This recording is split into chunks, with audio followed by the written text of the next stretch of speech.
حج کے دوران شدید گرمی سے 577 سے تقریباً 600 سے زائد حاجیوں سمیت افراد کی جان لے گئی۔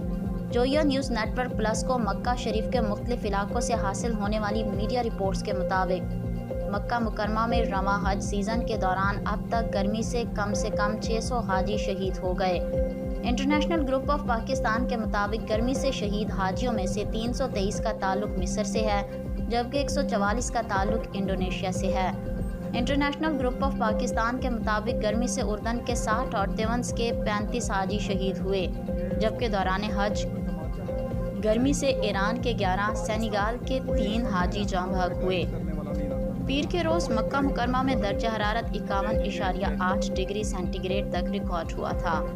یاد رہے کہ سعودی محکمہ موسمیات نے رواں برس حج سیزن کے دوران شدید گرمی پڑنے کی پیشگوئی کر رکھی تھی، اور اسی مناسبت سے سعودی وزارت حج و عمرہ کی جانب سے عزام کرام کے لیے جگہ جگہ پانی کے فواروں اور ٹھنڈے پانی کا انتظام کیا گیا تھا۔